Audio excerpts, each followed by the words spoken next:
Kenny, you want to answer that? Yeah, thank you. I think those two things I would probably like to chip in. Number one, why this conversation is very important is considering the texture of Nigerian setting, right? Being that most of our revenue is generated from oil, right? So on a daily basis, about 1.5 million barrels of oil is being explored, right? And we are in that commercial trade of exporting and using it to run almost every of our energy activities. So you would see that a particular nation that depends on oil, solely depends on oil, I mean, there are other means to making the revenue, right? Would always have that gas flare almost at every time. Meaning that if at every time they had to drill, right, communities that are living around them would almost suffer that. Second reason is climate change is already affecting Africans even more than how much they contribute to it, right? So as much as we are barely 3-4% less to the contribution of climate change, we are the one feeling it the most. There's high heat, right? There's desertification. You have soil and land slides almost everywhere. Sea are drying up and the like. So you get to see that as much as we don't do a lot to contribute to that whole global setting or global warming or issues or those climate issues, we're also in the back end receiving it. So if now we're in the back end receiving it, it means we have to create either policies or regulations or systems that works, that helps us more like, so let's say adapt or at least mitigate the effects. Indeed. You know, when you were talking about climate change, my man went to a couple of days back, I think about 5 days back, where the Vice President himself was talking about the whole climate change concern and setting up an intergovernmental committee on carbon market activation plan. He has so much to say about how 75% of Nigeria's greenhouse gas emission comes from infrastructure sector and all of that. It was just talking so much, but it just gives you that bit of clarity that as a country, we're also very mindful of the impact of all of this. And that brings me to the next question, because we know that gas flaring and all of this is illegal on paper, and I want to believe in reality in the country. But then it's still going on. And you start to wonder why.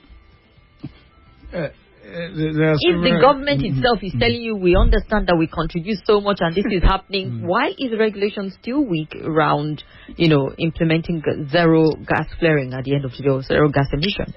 There are several reasons to that, but I think I will have to mention one or two. One is weak enforcement and lack of capacity actually to enforce. I mean, those are mitigating factor. And secondly, the incentive to actually enforce is a little bit low when you compare what you pay for. The gas flare. There are penalties for gas flares, and if you look at the data, like native data, and the amount the companies pay, you find out is minimal, is less. So that incentive to actually, for you, it's better you flare and pay instead of doing that. So it's more or less like weak enforcement and weak regulation, and the capacity to enforce that. And because of equally the kind of environment the kind of culture and environment we cultivate, where oil majors or people in that sector believe you can actually that our rules doesn't mean anything. You can actually flood that and nothing.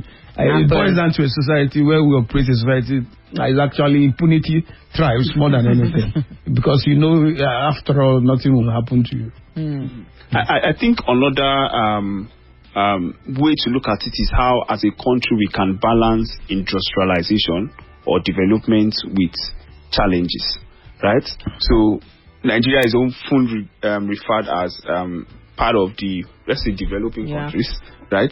So trying to develop a country or a nation or a community where there's almost poverty, lack of electricity, out of school children and the likes, trying to balance all those infrastructural growth with the fact that what you're using to power it is also what is going to be affecting you at the latter end. So is that point of, we have not, like you said, we have not cemented how we want to enforce the regulation such that one issue does not affect the other, right? So a government person would almost argue at every point that every money made from oil exploration is going to be redirected into the country to use to develop something. But then the process of exploring that oil is also going to affect a particular community. Are you also doing something? I mean, we had the argument of the Ogoni cleanup over time, the Niger Delta oil spills and the like. So every other stories have been told about that community, and because you're not doing anything to solving it,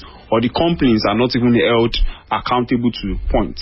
The ET report, those I think 15 out of 62 companies submitted their emission for the last. So you begin to find those differences, and the argument is always we have to develop the community, or we have to push to industrialization. That's it.